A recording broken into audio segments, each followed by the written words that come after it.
It's hard to overstate just how pivotal this year in politics was in Kansas, Missouri, and the country as a whole. A presidential election year is always going to be important, right? But with two assassination attempts against one candidate and the other dropping out of the race with just months to go, this year was anything but ordinary. In just 22 days, Donald Trump will be sworn in as our nation's 47th president. Kansas and Missouri voters overwhelmingly approved another term in office for Trump, who has vowed to enforce mass deportations of undocumented immigrants, build detention camps, mount tariffs on Mexico, Canada, and China, and even restructure health care. A number of his cabinet picks will likely face uphill battles to confirmation. Voters in Missouri also picked a Republican governor. Mike Kehoe will take the oath of office next month. We really believe we won both the primary and the general because Missourians thought that our goals and the direction we wanted to take the state agreed with them. And so we look at that as their way of saying, okay, this is what you said, now let's get it done. Kehoe, who has years of experience in state government, beat out Democrat Crystal Quade. He tells us his first priority is to enact a day one crime plan, though when we talked to him ahead of the election, that plan wasn't ready. He also wants to eliminate the state income tax. Missourians also voted a slate of other Republicans to state offices like Attorney General and Secretary of State. At the legislative level, the balance of power didn't change. Kansas and Missouri Republicans will keep supermajorities in the House and Senate. That is especially important on the Kansas side, where lawmakers have the votes to overturn vetoes from Democratic Governor Laura Kelly. In fact, earlier this year, they overrode a veto of a bill that requires medical care facilities to report a woman's reason for her abortion.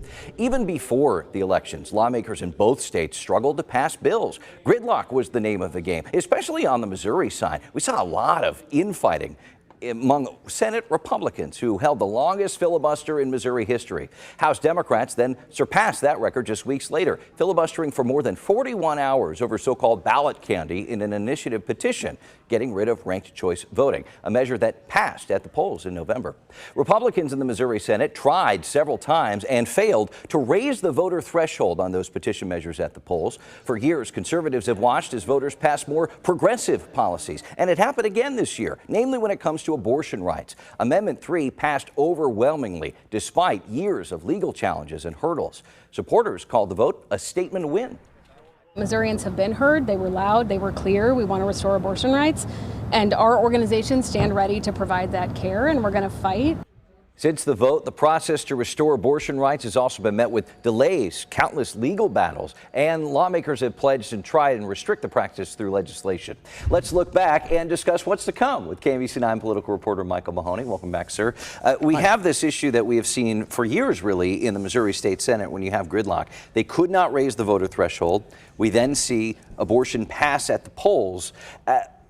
That doesn't mean the General Assembly is not going to try to change the rules, though, in this session, right? No, not at all. It looks like there are going to be a number of efforts to not only try to change the law and keep some abortion restrictions on, but I mean, there's even going to be a challenge to the Speaker-designate John Patterson from Lee Summit because of his stance about saying that the people have spoken on this.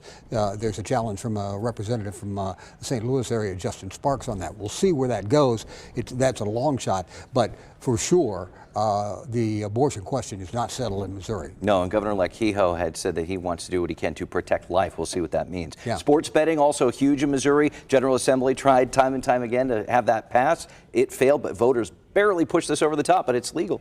Yeah, it's legal, even though it was so close that there could have been a recount. There was not anybody that called for a recount. So look for sports betting to be legalized and implemented in Missouri sometime after the first of the year. A lot of it depends on how much the Gaming Commission, and they're the supervisors on this, get their rules and regulations together. That's the timing thing. Have to start it by December of 25, so we'll be watching that. Right. Keeping with sports, we mentioned stadium issues at the top of our broadcast. 2025 really seems poised to be a year of headlines when it comes to the future of the Chiefs and the Royals. Yeah, the lease doesn't expire until January of 2031, but in order to make things happen, 2025 is going to be a critical year. Kansas has made a move to lure, it looks like, the Chiefs. There's no set plan for the Royals right now, and both those franchises and the taxpayers of Kansas and Missouri are going to have some pretty big decisions, I think, to make in the next 12 months. And Missouri isn't going to let them go across state lines sitting down. They're they're going to be trying too, I imagine. No, it's a renewal of the border war, no question about it. You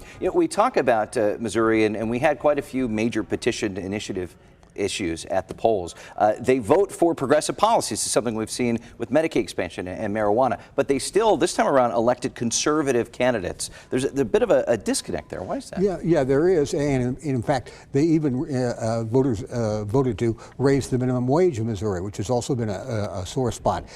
There may be some efforts to try and roll that back as well at the legislative level, but we'll see. It's an interesting dichotomy, no question about it. Conservative legislators and progressive measures, ballot measures. All right, well, we'll leave it there. We'll see you in the new year. Happy New Year, sir. Happy New Year. Count on KMBC 9 News and Heart of the Matter to guide you through the year of politics that lies ahead. Look for coverage on air and online at KMBC.com.